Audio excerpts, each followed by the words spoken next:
जिला मंडी के लोक मित्र संचालकों ने सीएम साहब को सौंपा ज्ञापन। नमस्कार, हिमाचल न्यूज 21 में आपका स्वागत है। 2008 में भाजपा सरकार के द्वारा हर पंचायत में लोक मित्र केंद्रों की स्थापना सरकारी व गैर सरकारी सभी प्रकार की सुविधाएं देने के लिए की गई, जिसे लोक मित्र केंद्र संचालकों ने 13 सालों में बखूबी निभाया है। भाजपा सरकार के इस फैसले से आज हर क्षेत्र के हर ग्रामीण को सभी सरकारी व गैर सरकारी सुविधाएं एक ही छत के नीचे मिल रही है।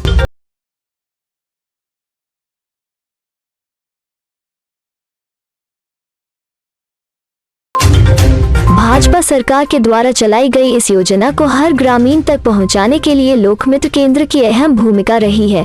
वही सरकार की सभी योजनाओं को हर ग्रामीण तक पहुंचाने वाला लोक मित्र संचालक अपने आप को ठगा सा महसूस कर रहा है, क्योंकि सरकार द्वारा 2008 में तय की गई दरों पर ही आज तक लोक मित्र संचालक काम कर रहा है। माननीय मुख्यमंत्री महोदय के ध्यान में प्रदेश लोक मित्र संघ यह ध्यान में लाना चाहता है कि हर चीज के मूल्य 2008 से अब तक लगभग 3 से 4 गुना बढ़ोतरी हो चुकी है, लेकिन लोक मित्र केंद्र द्वारा दी जा रही सेवाओं की दरों में कोई भी बढ़ोतरी नहीं हुई है, जिसमें 2008 में लोक मित्र केंद्रों को खोलने के लिए जहां चयन प्रक्रिया के साथ लाखों रुपए खर्च कर अपना लोक मित्र केंद्र का संचालन शुरू किया था। हम लोक मित्र संचालक आपका ध्यान केंद्रित करना चाहते हैं कि 2008 में हिमाचल की भाजपा सरकार द्वारा एक पंचायत में एक लोक मित्र केंद्र खोलना निश्चित किया गया था। शुरुआत में बहुत कम सेवाएं ऑनलाइन उपलब्ध थी, लेकिन फिर भी लोक मित्र संचालकों ने 2008 से सेवाएं जनता को प्रदान करना शुरू कर दी थी। उसके बाद यूं ही सारी व्यवस्था चलती रही। दूसरी सरकार आए, उनके द्वारा लोक मित्र संचालकों को नजरअंदाज किया गया, व्यवस्था में कोई सुधार नहीं किया गया। पुनः भाजपा की सरकार हिमाचल प्रदेश में आए। ई गवर्नेंस को बढ़ावा देने के लिए हिमाचल सरकार द्वारा ई डिस्ट्रिक्ट व्यवस्था पर कार्य शुरू किया गया। आपके ही कार्यकाल में ई डिस्ट्रिक्ट योजना की शुरुआत की गई और इस माध्यम से तहसील में या अन्य सरकारी कार्यालयों में बन रहे प्रमाण पत्रों को बनाने की जिम्मेदारी लोक मित्र संचालकों को दी गई।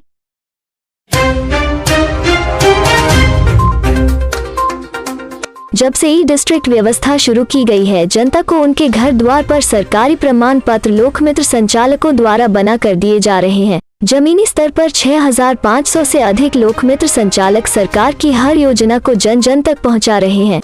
जनता को कई प्रकार की सुविधा लोक मित्र संचालकों को उनके क्षेत्र में प्रदान की जा रही है, परंतु सारी सुविधाएं जनता को प्रदान करने के बावजूद लोक मित्र संचालक परेशान हो रहे हैं, क्योंकि सरकार द्वारा राशन डिपो में, डाकघर में लोक मित्र केंद्र में दी जाने वाली सभी सेवाओं को आरंभ करने के फैसले से सभी लोक मित्र संचालकों के साथ अन्याय किया है। राशन डिपो, डाकघर तथा अन्य जगह पर CSC ID बिना किसी नीति या नियम से ID वितरित करने से हर पंचायत में लोक मित्र केंद्रों की संख्या 5 से 6 या कई जगहों पर इससे ज्यादा भी हो रही है। इसके कारण सभी लोक मित्र पिछले 14 सालों से अपनी सेवाएं जनता को प्रदान कर रहे हैं। उनका रोजगार एक तरह से खत्म हो जाएगा। हम बेरोजगार हो जाएंगे, क्योंकि एक पंचायत में अगर 5-6 लोक मित्र केंद्र हो जाएंगे तो एक भी संचालक सही रूप से अपना घर परिवार नहीं चला पाएगा। मान्यवर, आज के समय में हर लोक मित्र संचालक का केंद्र के संचालन के लिए 10,000 से 15,000 रुपए, जिसमें दुकान का किराया, बिजली बिल, इंटरनेट खर्चा और उपकरणों के रखरखाव का आता है, जिसके चलते संचालक कमाई के बदले कर्ज के बोझ तले दबते जा रहे हैं। अतः माननीय मुख्यमंत्री जी से विनम्र निवेदन है कि लोक मित्र केंद्र को निम्नलिखित मुद्दों पर योजना या नीति बनाई जाए, जो निम्नलिखित है। 1.